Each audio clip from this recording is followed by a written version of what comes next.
Bienvenidos a una nueva narración nocturna. Esta noche exploraremos cómo era el ritual de bodas de la antigua Roma. Ponte cómodo, respira profundo y déjate llevar. Antes de comenzar, me encantaría saber desde dónde me escuchas. Puedes contármelo en los comentarios. Hay secretos que los imperios entierran con la misma determinación con la que levantan sus monumentos. Hay prácticas que las generaciones posteriores prefieren olvidar, como si el silencio pudiera limpiar las manchas del pasado. Y hay historias que por más que se intenten sepultar bajo capas de mármol y retórica, encuentran siempre la manera de filtrarse a través de las grietas del tiempo, como el agua que busca su camino entre las piedras antiguas. Esta es una de esas historias, una que Roma, en su infinita capacidad para reescribir su propia narrativa, intentó borrar de la memoria colectiva. Una práctica que existió durante siglos, que se consideró sagrada y necesaria, y que hoy nos hace estremecer con una mezcla de horror e incomprensión. Porque lo que para nosotros resulta aberrante, para ellos era simplemente el orden natural de las cosas. El ritual de la noche de bodas que vamos a explorar juntos no era un acto de crueldad consciente, sino una tradición arraigada en las profundidades más oscuras de la mentalidad romana. Camina conmigo, entonces, por los pasillos sombríos de la historia. Deja que la luz de las antorchas ilumine apenas lo suficiente para distinguir las siluetas de aquellos que vivieron hace más de 2000 años. Escucha el murmullo de las voces que el tiempo ha acallado, pero que aún resuenan si sabemos cómo escuchar. Porque esta historia merece ser contada, no para juzgar, sino para comprender. Y comprender el pasado es la única manera de iluminar verdaderamente el presente. Capítulo 1. Las sombras del matrimonio romano. El matrimonio en la Roma antigua era muchas cosas, pero raramente era lo que hoy entenderíamos como una unión basada en el afecto mutuo. Era, ante todo, un contrato. Un acuerdo entre familias que involucraba propiedades, alianzas políticas, continuidad de linajes y, por supuesto, la transferencia de una joven de la autoridad de su padre a la autoridad de su esposo. La novia, en este esquema, era menos una persona con deseos propios que un bien valioso que cambiaba de manos. Para entender el ritual que Roma quiso olvidar, primero debemos sumergirnos en el mundo que lo hizo posible. Un mundo donde las niñas podían ser prometidas en matrimonio desde su nacimiento, donde la edad legal para casarse era de 12 años para las mujeres, y donde la virginidad de la novia no era simplemente una preferencia, sino una obsesión que determinaba el honor de familias enteras. Los romanos creían profundamente en los auspicios, en las señales divinas que debían consultarse antes de cualquier empresa importante. El matrimonio no era una excepción. Antes de fijar la fecha de la boda, los augures examinaban el vuelo de las aves, las entrañas de los animales sacrificados, los fenómenos atmosféricos. Buscaban la aprobación de los dioses, porque sin ella la unión estaría maldita desde el principio. Pero había otro tipo de aprobación que se consideraba igualmente esencial. Una que no provenía de los cielos, sino de las profundidades más terrenales de la experiencia humana. Y aquí es donde nuestra historia comienza a adentrarse en territorios más oscuros. La noche anterior a la boda, la joven prometida debía realizar un ritual específico. Debía despojarse de su bulla, el amuleto protector que había llevado desde la infancia, y ofrecerlo a los dioses lares de su hogar paterno. Debía también entregar sus juguetes, sus muñecas, todos los objetos que la habían acompañado durante su niñez. era una ceremonia de despedida, un adiós simbólico a la inocencia. Pero para muchas novias romanas, el verdadero adiós a la inocencia llegaría de una manera mucho más brutal. Los historiadores antiguos hablan de esta práctica con una naturalidad que resulta perturbadora. Plinio el Viejo la menciona casi de pasada, como quien describe una costumbre culinaria o un método de cultivo. Otros autores son más evasivos, utilizando eufemismos y circunloquios que sugieren una incomodidad que no se atrevían a expresar abiertamente. Pero las evidencias están ahí, dispersas en textos, inscripciones y representaciones artísticas que los estudiosos modernos han tardado siglos en interpretar correctamente. El ritual tenía un nombre que sonaba casi inocente: la desfloración ritual. Y su propósito declarado era proteger a la novia y garantizar la fertilidad del matrimonio. Pero la realidad de lo que ocurría en esas noches previas a la boda era cualquier cosa menos inocente. Capítulo 2. El dios de los jardines y su siniestro papel. Para comprender plenamente este ritual, debemos hablar de Príapo.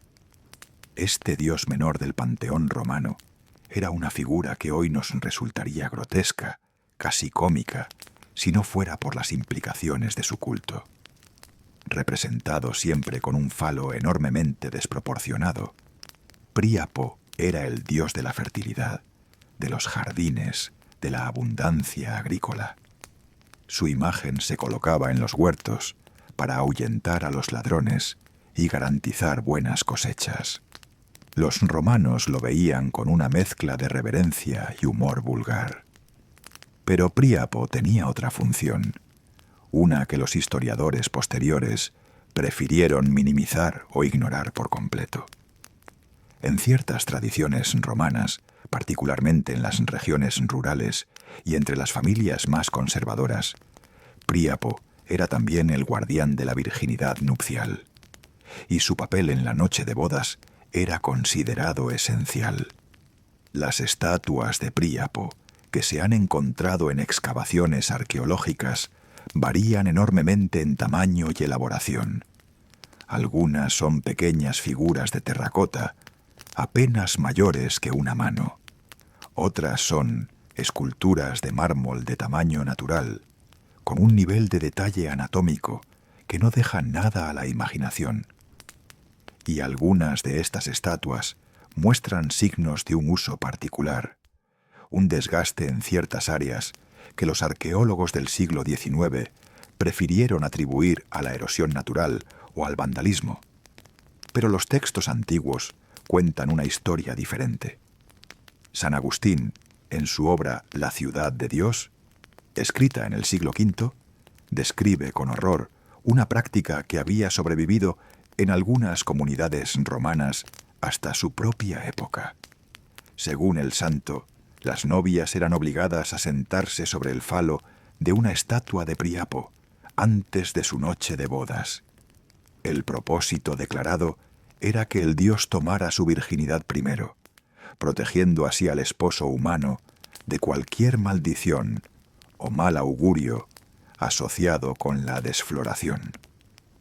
Agustín escribía desde una perspectiva cristiana que buscaba demonizar las prácticas paganas, y algunos historiadores modernos han cuestionado la veracidad de su testimonio. Pero no era el único que hablaba de esta costumbre. Lactancio, otro padre de la Iglesia, menciona prácticas similares.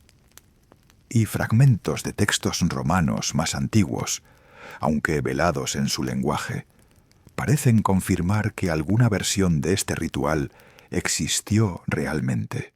La lógica detrás de la práctica, por retorcida que nos parezca, tenía cierta coherencia interna dentro del sistema de creencias romano. Los romanos creían que los momentos de transición eran especialmente peligrosos. El nacimiento, la muerte, el paso de la niñez a la adultez, el matrimonio. Todos estos umbrales estaban custodiados por fuerzas sobrenaturales que podían ser benévolas o malignas, dependiendo de cómo se las tratara. La primera relación sexual de una mujer era considerada uno de estos umbrales críticos. Se creía que la sangre derramada en la desfloración tenía propiedades mágicas, que podía atraer espíritus malignos o transferir maldiciones. Por lo tanto, era preferible que esta sangre fuera derramada en un contexto sagrado, bajo la protección de un dios, antes de que el esposo humano se acercara a su nueva esposa. Capítulo 3. La ceremonia en las sombras. Reconstruir los detalles exactos de este ritual es una tarea difícil, porque las fuentes que lo mencionan lo hacen con diferentes grados de especificidad y desde perspectivas muy distintas. Pero cruzando testimonios y analizando evidencias arqueológicas, podemos esbozar una imagen aproximada de lo que ocurría en esas noches previas a las bodas romanas. La ceremonia tenía lugar generalmente en el lararium, el pequeño santuario doméstico que toda casa romana poseía. Este espacio sagrado, dedicado a los dioses protectores del hogar, era el corazón espiritual de la familia. Aquí se realizaban las ofrendas diarias, se consultaban los auspicios, se celebraban los rituales de paso. Y aquí, en la penumbra iluminada apenas por lámparas de aceite, la joven novia era preparada para su encuentro con Príapo. La preparación incluía un baño ritual, ungüentos perfumados, oraciones específicas. La novia era vestida con ropas simbólicas que luego serían ofrecidas a los dioses. Su madre, sus tías, las mujeres mayores de la familia, estaban presentes, guiándola a través de cada paso del proceso. No había hombres en la habitación, excepto quizás un sacerdote, si la familia era lo suficientemente rica como para contratar uno. La estatua de Príapo ocupaba el lugar central del ritual. Dependiendo de la región y la época, podía ser una escultura permanente del hogar o una figura especialmente elaborada para la ocasión.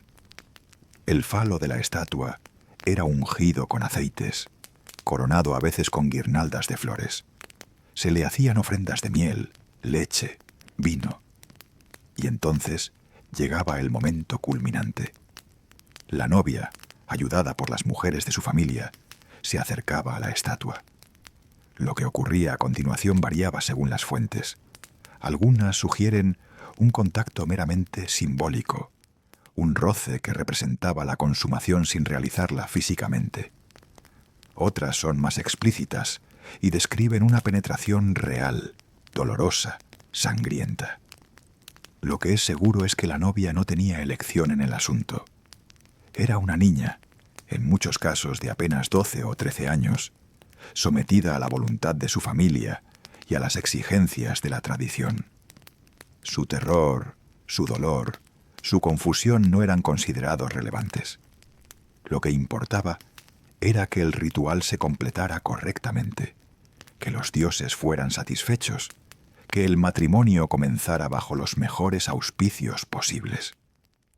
Después de la ceremonia, la novia era examinada por las mujeres mayores. La presencia de sangre era considerada una señal favorable, una prueba de que la joven había sido verdaderamente virgen y de que el dios había aceptado su ofrenda.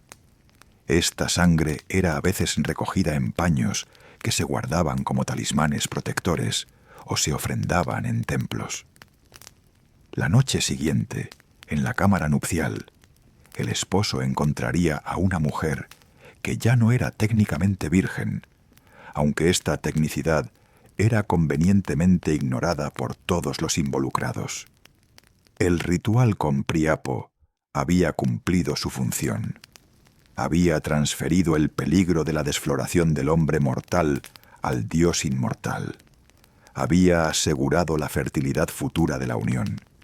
había establecido la autoridad religiosa sobre el cuerpo de la mujer antes de que el esposo reclamara su autoridad legal. Capítulo 4.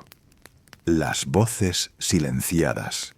En toda esta historia hay una ausencia que resulta ensordecedora: la voz de las propias mujeres.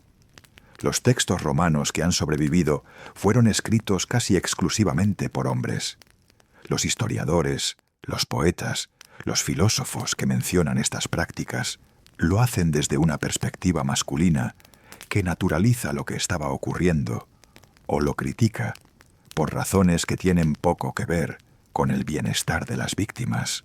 Pero si escuchamos con atención, si leemos entre líneas, podemos encontrar ecos de resistencia, susurros de dolor que atraviesan los siglos. En algunos textos poéticos hay referencias a novias que lloraban inconsolablemente la noche antes de sus bodas. Los autores masculinos atribuían estas lágrimas a la melancolía de dejar el hogar paterno, al miedo natural ante lo desconocido. Pero quizás había razones más concretas para ese llanto, razones que nadie se atrevía a nombrar directamente. Hay también registros de familias que se resistían a estas prácticas, que las consideraban bárbaras incluso dentro del contexto de su propia cultura. Estas familias eran generalmente de clases más educadas, más expuestas a influencias filosóficas griegas que cuestionaban las supersticiones tradicionales. Pero su resistencia era vista como una excentricidad peligrosa, una falta de respeto hacia los dioses que podía traer desgracias sobre toda la comunidad.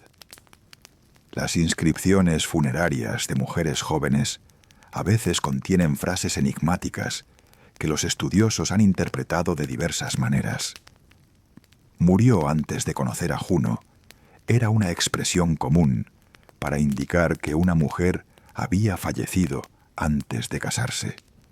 Pero algunas inscripciones hablan de mujeres que rechazaron a Príapo o que fueron llevadas antes del jardín, expresiones cuyo significado exacto se ha perdido, pero que podrían referirse a muertes relacionadas de alguna manera con estos rituales.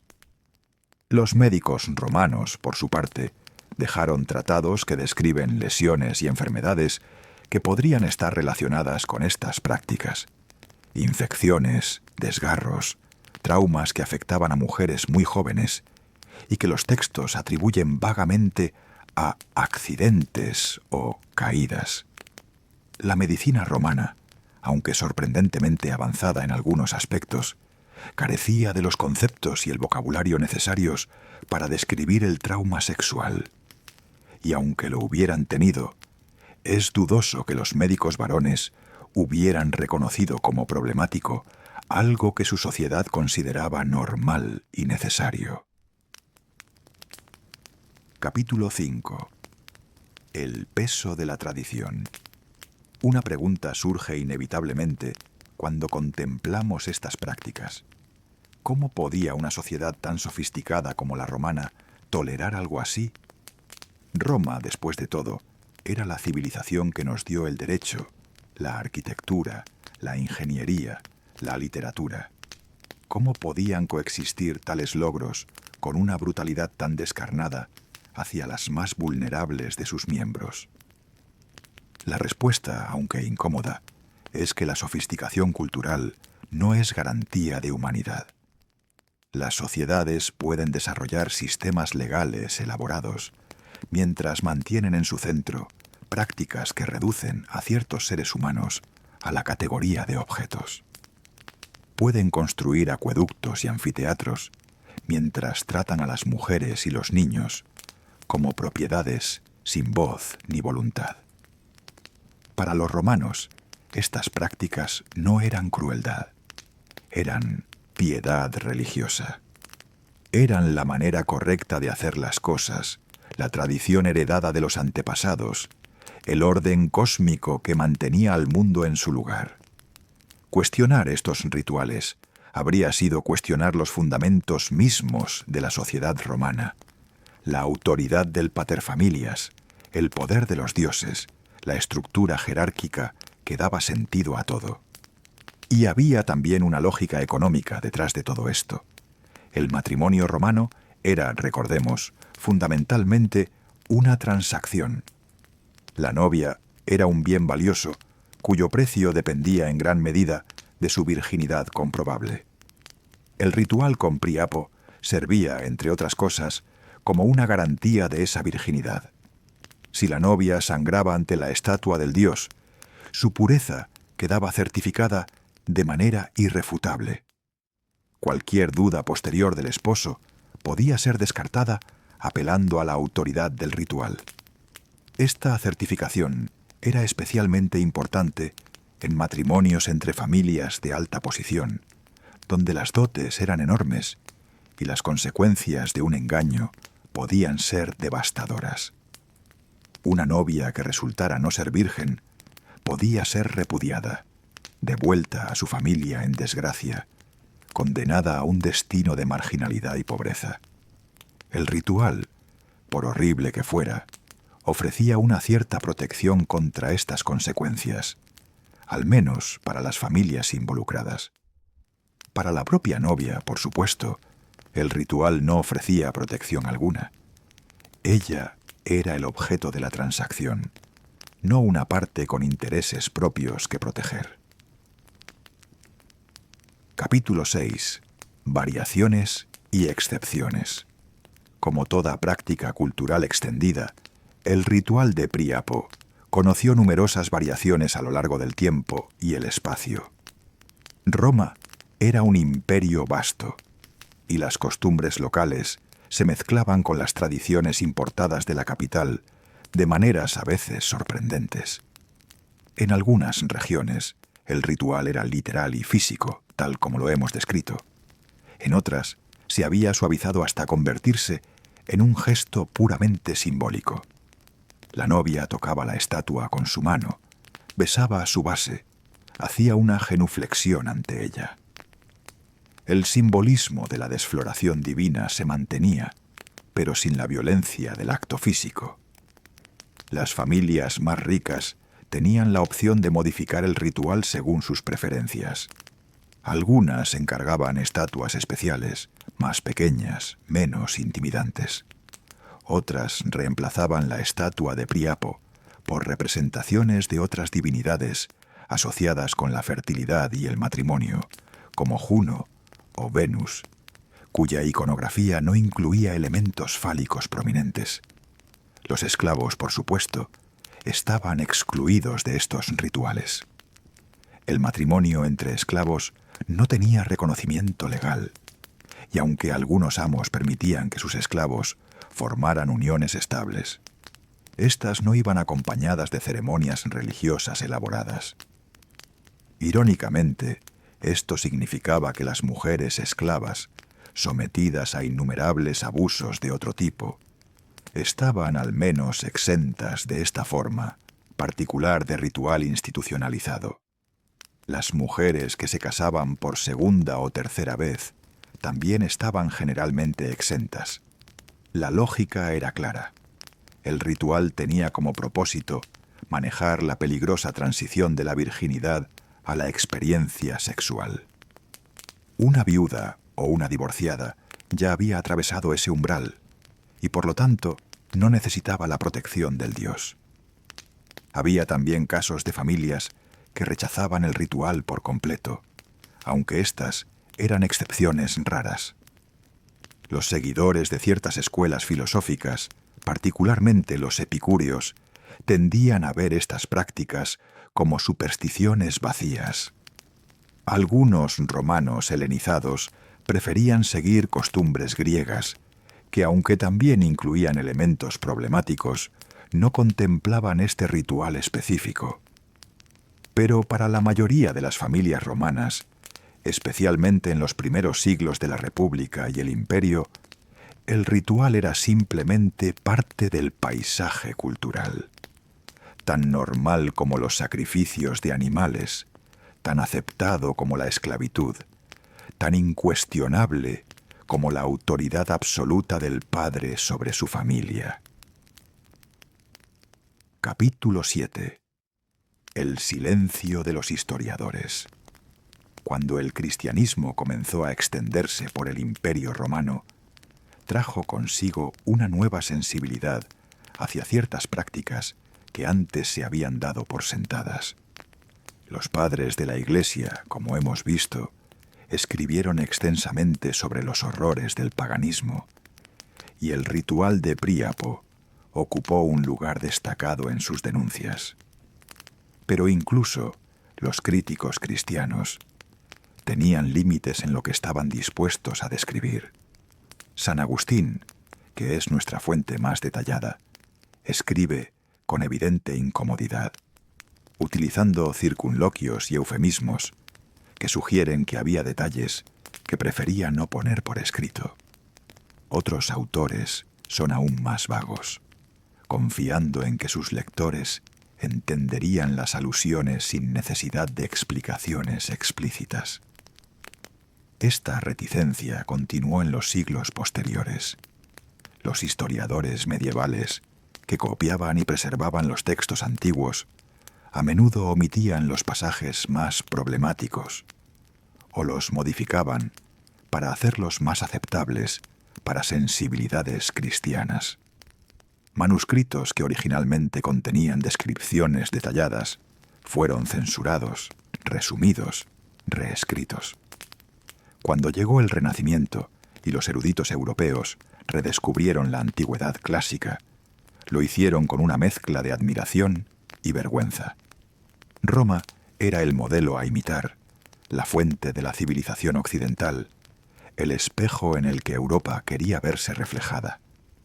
Pero ese espejo mostraba también imágenes perturbadoras que era preferible ignorar. Los historiadores del siglo XVIII y XIX, herederos de esta tradición, tendían a minimizar o racionalizar las prácticas más problemáticas del mundo antiguo. El ritual de Príapo, cuando se mencionaba, era presentado como una excentricidad marginal, una superstición de gente ignorante que los romanos, educados, habrían despreciado. Las evidencias que sugerían una práctica más extendida y sistemática eran descartadas como exageraciones de autores cristianos con agenda propia. Esta tendencia a sanitizar el pasado continúa hasta cierto punto en nuestros días.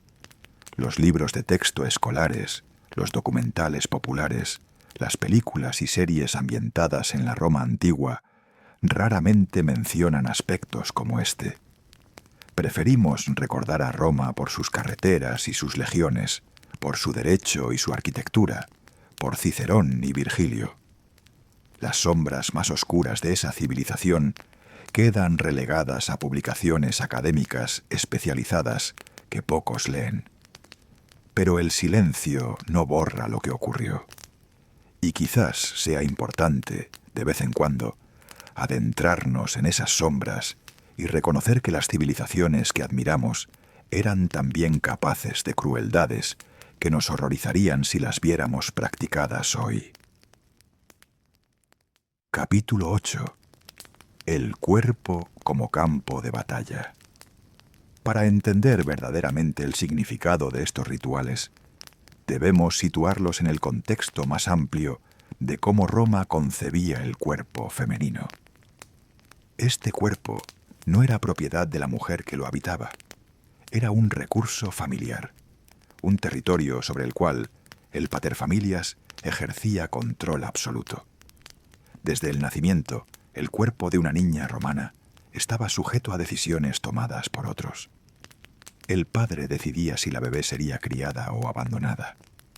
Si sobrevivía, su padre decidía cómo sería educada, con quién se casaría, cuándo dejaría el hogar paterno. Su cuerpo era examinado, evaluado, preparado para cumplir su función reproductiva, con la misma atención práctica que se dedicaba a preparar un campo para la siembra. El concepto de consentimiento, tal como lo entendemos hoy, simplemente no existía en este contexto. Una niña de 12 años no podía consentir o rechazar su matrimonio. No podía consentir o rechazar el ritual previo a ese matrimonio. Sus deseos, sus miedos, sus preferencias eran irrelevantes para el funcionamiento del sistema. Esto no significa que todas las mujeres romanas vivieran en un estado de sufrimiento perpetuo. Muchas encontraban maneras de ejercer poder e influencia dentro de las limitaciones de su sociedad. Algunas lograban matrimonios afectuosos, hogares prósperos, vidas que ellas mismas consideraban satisfactorias.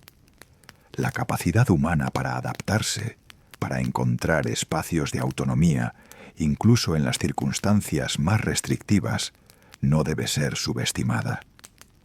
Pero el hecho de que algunas mujeres prosperaran dentro del sistema no justifica el sistema en sí. Y el ritual de Príapo representa, quizás mejor que cualquier otra práctica, la manera en que Roma trataba el cuerpo femenino como un objeto sagrado y profano a la vez, digno de rituales elaborados, pero carente de dignidad intrínseca.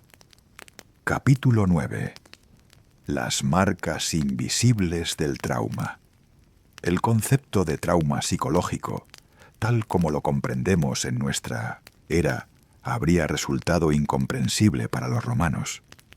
Ellos no tenían palabras para describir las heridas que no sangran, las cicatrices que no se ven, el dolor que persiste mucho después de que el cuerpo ha sanado. Pero eso no significa que estas heridas no existieran.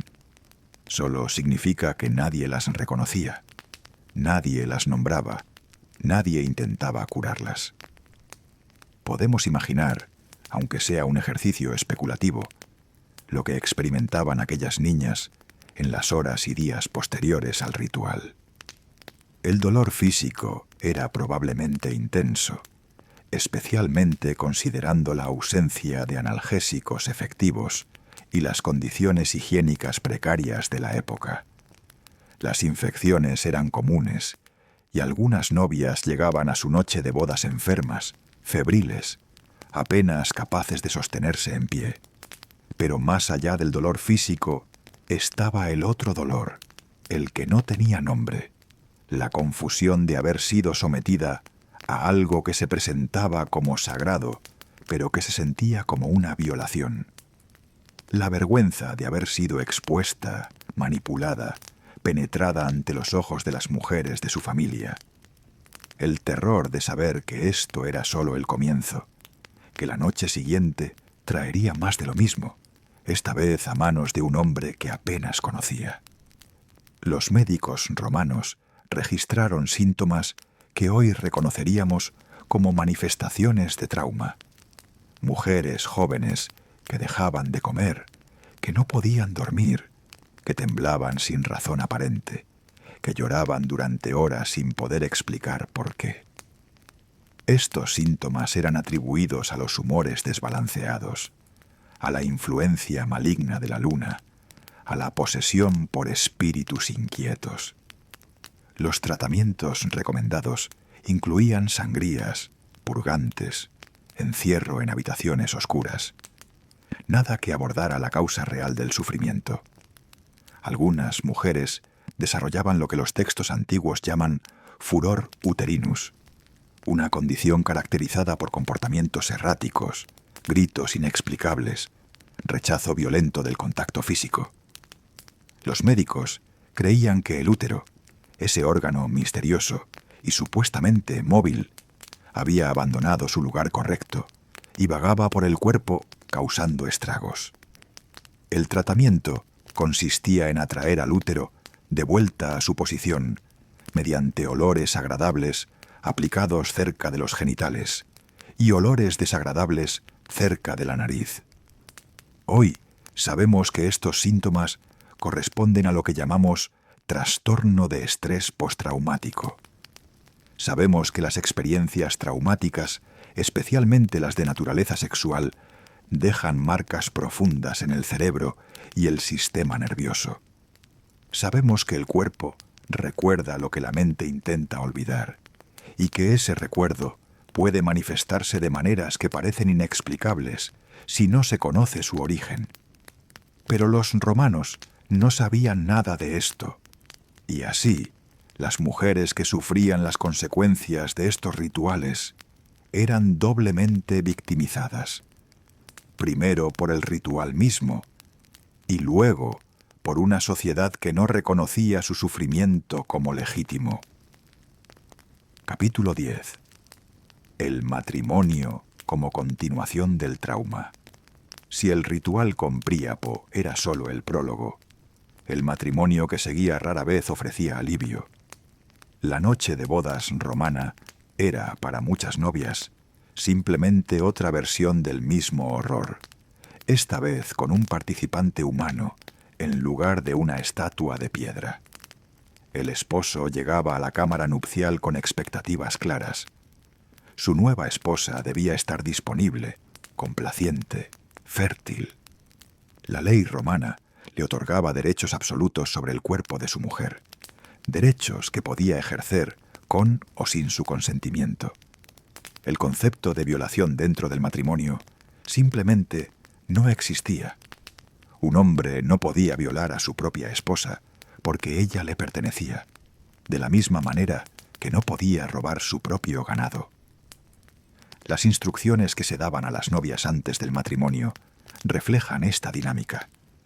Se les enseñaba a ser pasivas, silenciosas, obedientes, a no mostrar dolor ni disgusto, a no hacer nada que pudiera ofender o frustrar a su esposo, a cumplir con su deber sin quejas, sin resistencia, sin expresión alguna de sus propios sentimientos.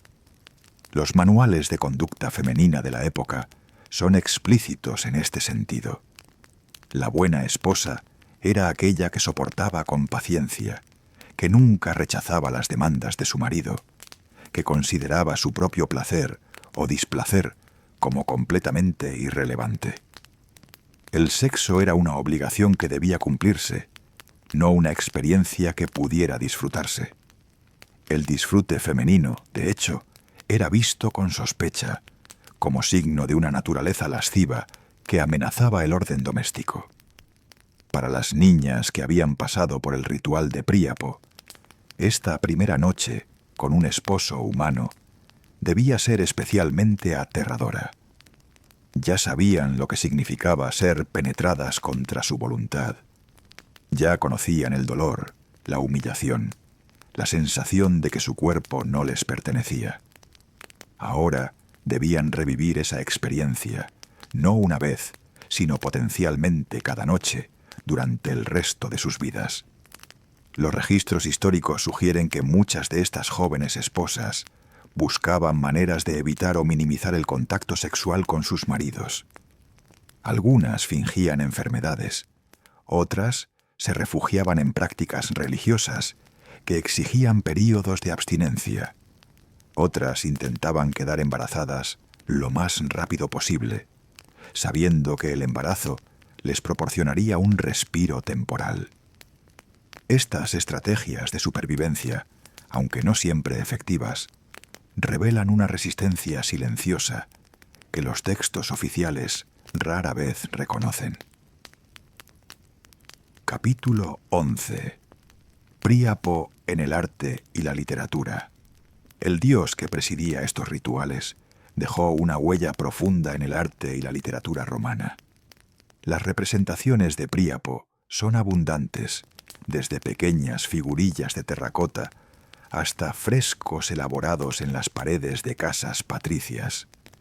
Su imagen aparece en jardines, en templos, en espacios públicos y privados, siempre con su característica distintiva claramente visible. Pero hay una diferencia notable entre las representaciones de Príapo, destinadas al consumo público, y aquellas que parecen haber sido utilizadas en contextos rituales. Las estatuas de jardín son generalmente humorísticas, casi caricaturescas. Su falo desproporcionado es motivo de risa, no de temor. Los poemas dedicados a Príapo, conocidos como Priapea, son en su mayoría composiciones vulgares y jocosas, llenas de dobles sentidos y amenazas exageradas contra quienes se atrevan a robar frutos del huerto que el dios protege. Las estatuas rituales, en cambio, tienen un carácter muy diferente. Son más realistas, más solemnes, desprovistas del humor grotesco que caracteriza a sus contrapartes públicas. Algunas muestran signos de uso repetido, con superficies pulidas por el contacto frecuente. Otras tienen inscripciones que invocan la protección del dios para las novias que se le ofrecen. Estas diferencias sugieren que los romanos distinguían claramente entre el príapo cómico de los jardines y el príapo ritual de las cámaras nupciales. El primero era un personaje de folclore popular, objeto de bromas y canciones subidas de tono. El segundo era una fuerza sagrada y temible, capaz de bendecir o maldecir según cómo se le tratara. Esta dualidad no es única de Príapo.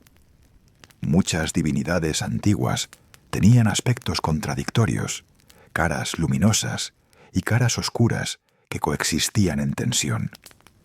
Pero en el caso de Príapo, la tensión es especialmente perturbadora, porque nos obliga a reconocer que los romanos podían reírse del mismo dios que utilizaban para traumatizar a sus hijas. La literatura romana posterior muestra cierta incomodidad con esta dualidad. Los poetas elegíacos que escribían sobre el amor y el deseo con una sensibilidad nueva rara vez mencionan a Príapo en contextos serios. Cuando aparece en sus versos, es casi siempre como figura cómica, despojado de su dimensión ritual. Es como si estos autores, más refinados que sus predecesores, prefirieran olvidar los aspectos más oscuros del culto. Ovidio, el gran poeta del amor, menciona a Príapo en varias ocasiones, pero siempre en tono ligero. En sus Fastos, una obra dedicada al calendario religioso romano, describe los festivales asociados con el dios sin hacer referencia alguna a los rituales nupciales.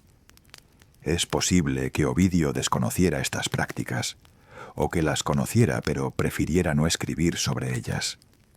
También es posible que para su época, finales del siglo I antes de nuestra era, el ritual ya estuviera cayendo en desuso entre las clases educadas de Roma. Capítulo 12. El declive de una práctica. Como todas las tradiciones, el ritual de Príapo no era inmutable. A lo largo de los siglos fue evolucionando, transformándose, adaptándose a sensibilidades cambiantes, y eventualmente comenzó a declinar. Los factores que contribuyeron a este declive fueron múltiples. Por un lado, la influencia creciente de la filosofía griega, con su énfasis en la razón y su escepticismo hacia las supersticiones populares, llevó a muchos romanos educados a cuestionar prácticas que sus antepasados habían aceptado sin reservas. Los estoicos, en particular, promovían un ideal de moderación y autocontrol que encajaba mal con rituales de este tipo.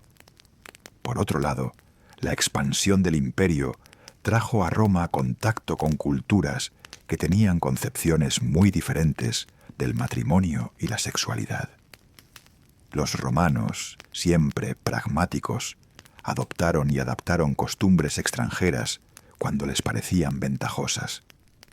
Algunas de estas costumbres ofrecían alternativas menos brutales para marcar la transición del matrimonio. Pero el factor más decisivo fue sin duda el ascenso del cristianismo. La nueva religión traía consigo una visión radicalmente diferente del cuerpo, la sexualidad y el matrimonio. Para los cristianos el cuerpo era templo del Espíritu Santo, no un objeto que pudiera ofrecerse a dioses paganos. El matrimonio era un sacramento, una unión espiritual que no requería la intervención de Príapo ni de ninguna otra divinidad del antiguo panteón. Los padres de la Iglesia atacaron el ritual con vehemencia.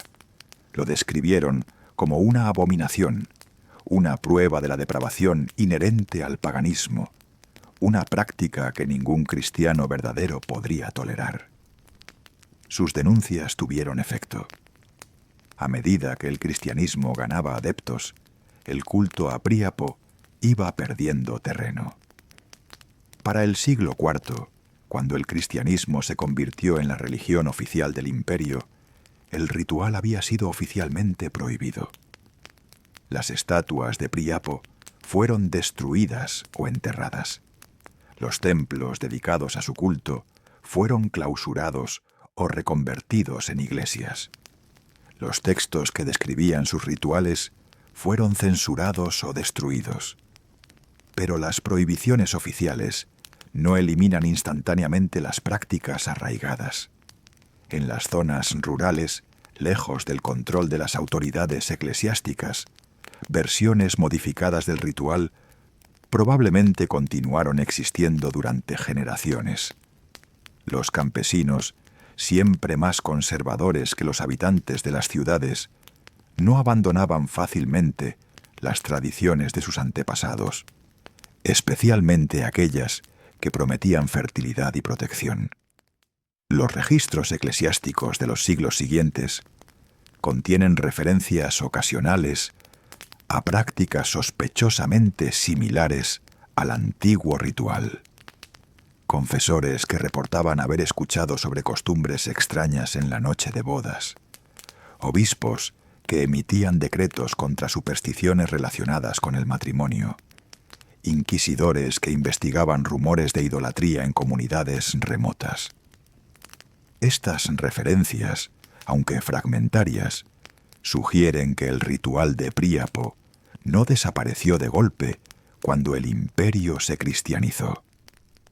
Como tantas otras prácticas paganas, fue transformándose gradualmente, perdiendo sus elementos más explícitos, mezclándose con creencias cristianas hasta volverse irreconocible. Quizás algunos ecos de aquella tradición antigua sobrevivieron, disfrazados de folclore inocente, hasta épocas mucho más recientes de lo que nos gustaría pensar. Capítulo 13. La arqueología del silencio. Durante mucho tiempo, los arqueólogos que excavaban sitios romanos trataron las evidencias del culto a Príapo con una mezcla de fascinación y vergüenza. Las estatuas fálicas eran recogidas, catalogadas y rápidamente guardadas en almacenes donde el público no pudiera verlas.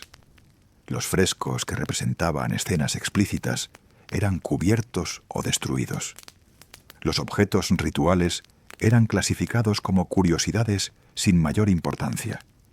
Esta actitud comenzó a cambiar en el siglo XX, cuando una nueva generación de estudiosos empezó a abordar la sexualidad antigua con menos prejuicios victorianos. El Museo Secreto de Nápoles, donde se habían acumulado durante décadas los objetos considerados demasiado obscenos para exhibirse, fue finalmente abierto al público en el año 2000. Por primera vez, los visitantes pudieron contemplar la amplitud y diversidad de la iconografía sexual romana. Entre los objetos exhibidos hay numerosas representaciones de Príapo. Algunas son claramente decorativas, destinadas a provocar risa o asombro. Otras tienen un carácter más solemne que sugiere un uso ritual. Y algunas muestran ese desgaste característico que indica un contacto físico repetido a lo largo del tiempo.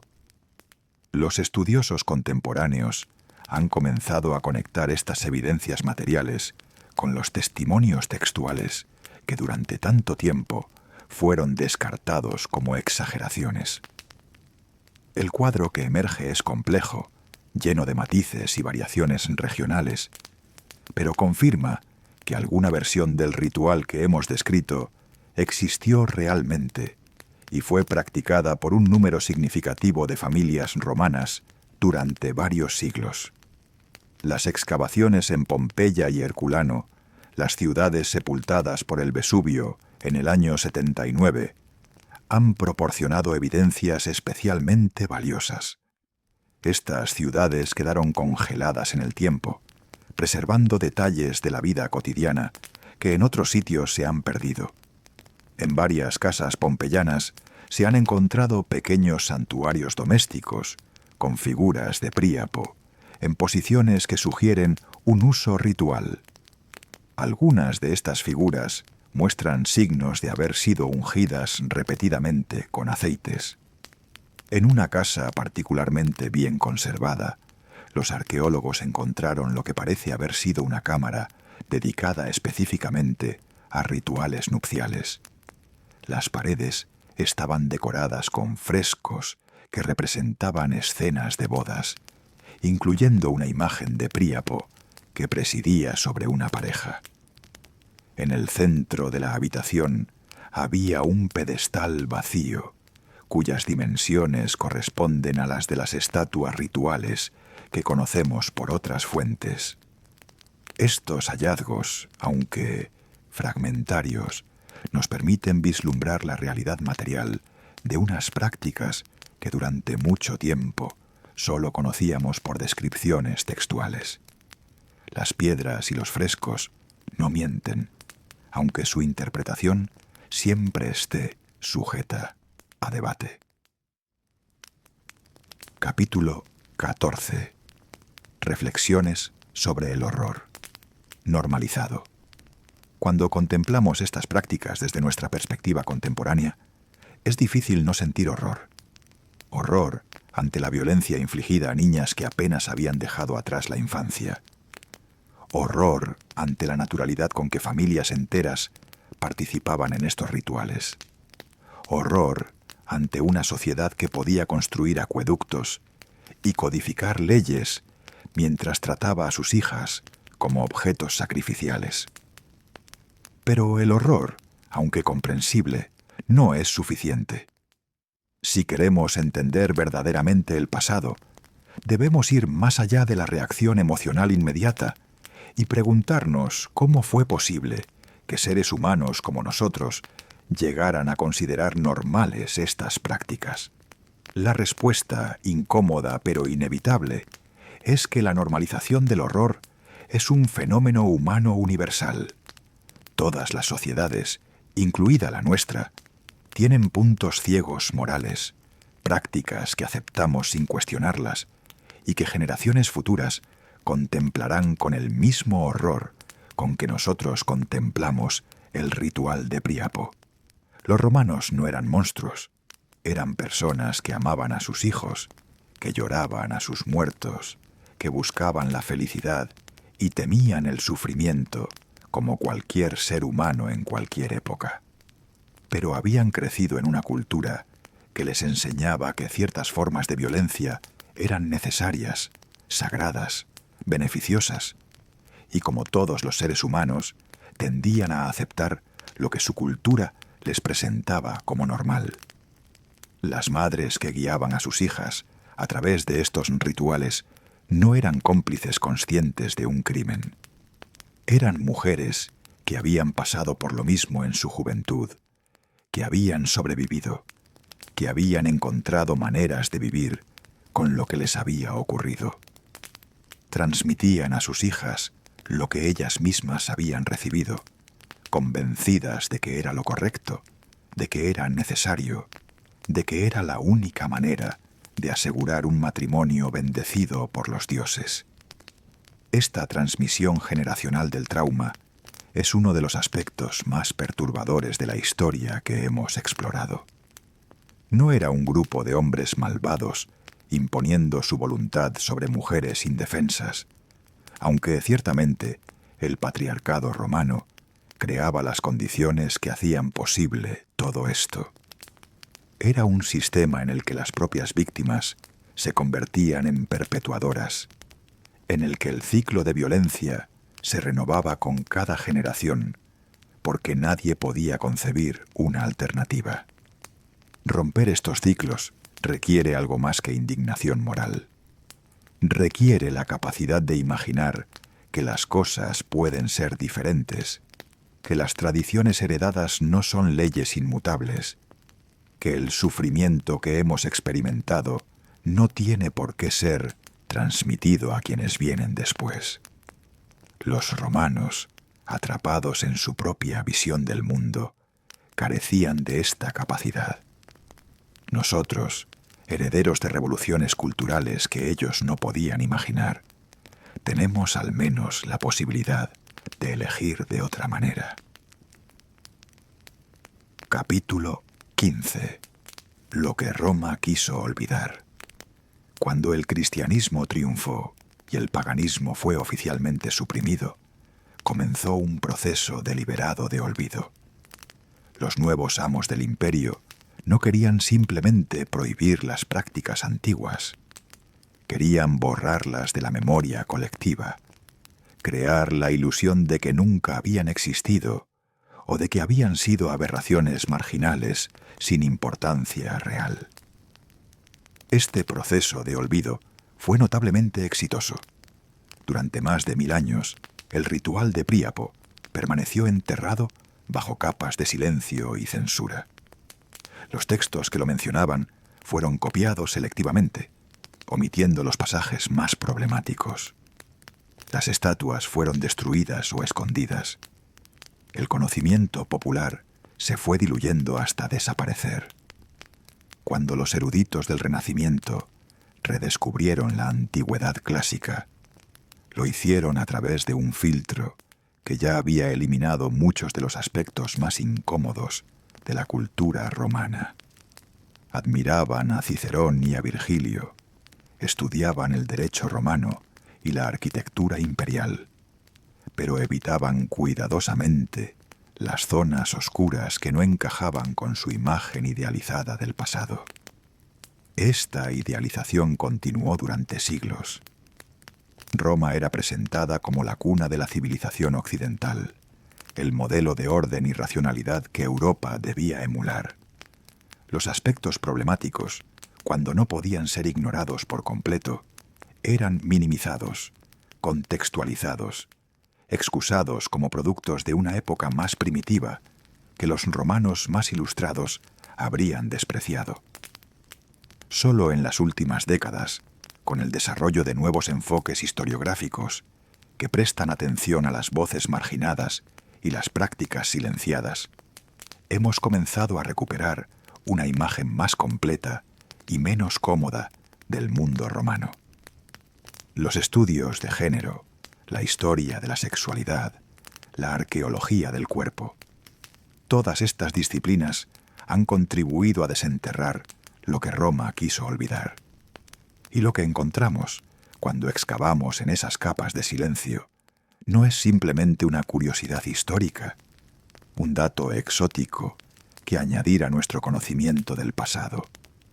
Es un espejo que nos devuelve preguntas incómodas sobre nuestra propia sociedad, sobre las violencias que normalizamos, sobre los horrores que nuestros descendientes quizás descubran que preferimos olvidar. Capítulo 16. El eco que persiste. Las prácticas desaparecen, pero sus ecos pueden persistir de maneras sorprendentes. El ritual de Príapo fue abolido hace más de 1500 años, pero ciertos patrones de pensamiento que lo sustentaban han demostrado ser más resistentes. La idea de que la virginidad femenina tiene un valor especial que debe ser controlado y verificado no murió con el paganismo romano. El cristianismo, aunque rechazó el ritual específico, mantuvo y en algunos aspectos intensificó la obsesión con la pureza virginal. Las inspecciones de novias, las sábanas manchadas exhibidas tras la noche de bodas, las pruebas de virginidad que persisten en algunas culturas hasta nuestros días. Todas estas prácticas son herederas de una mentalidad que ve el cuerpo femenino como un territorio que debe ser custodiado y verificado. La noción de que el matrimonio implica la transferencia de la mujer de una autoridad masculina a otra, también sobrevivió largamente al imperio que la codificó.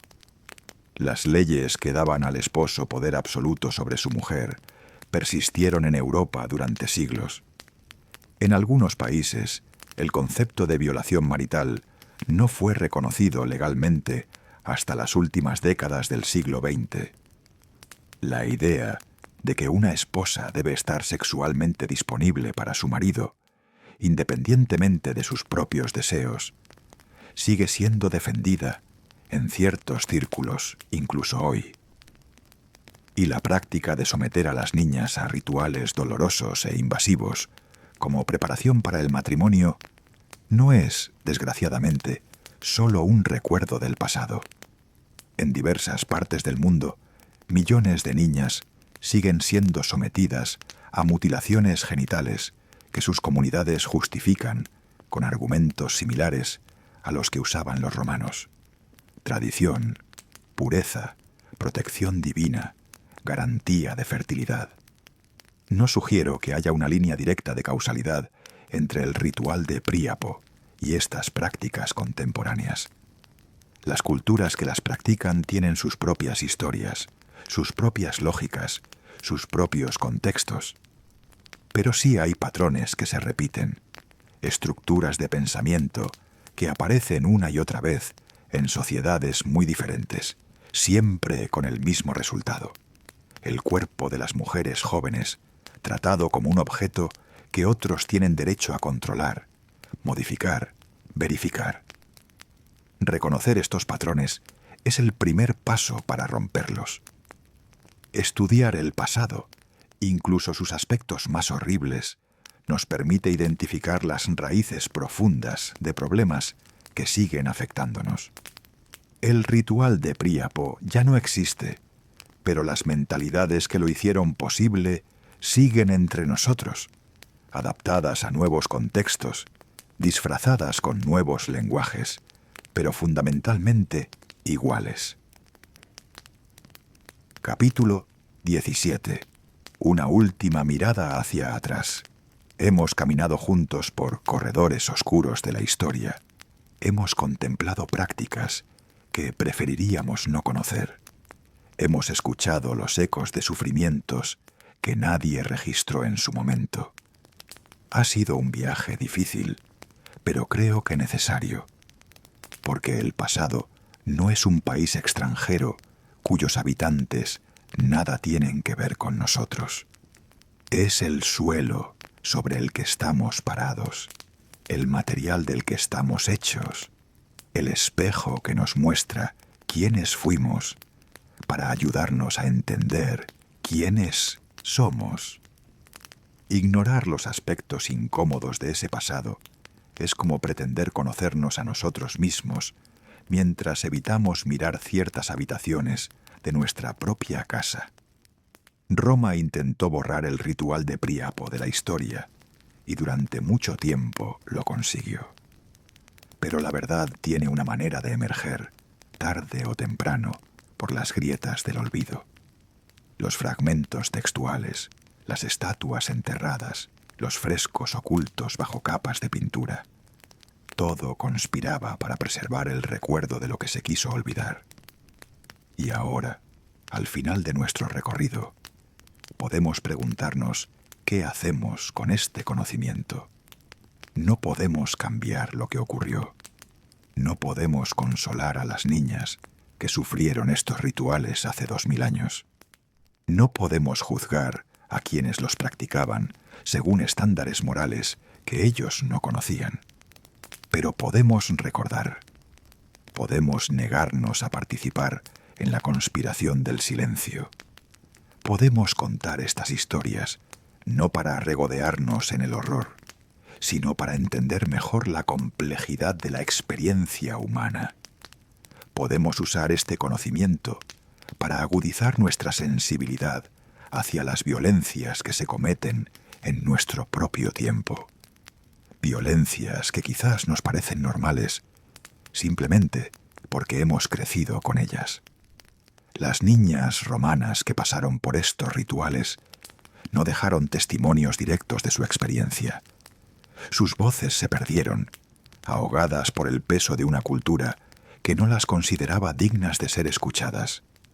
Pero al reconstruir su historia, al imaginar su sufrimiento, al negarnos a olvidarlas, les devolvemos algo de la humanidad que les fue negada. Las convertimos, aunque sea póstumamente, en personas cuyas experiencias importan, cuyo dolor merece ser reconocido, cuya existencia no fue en vano.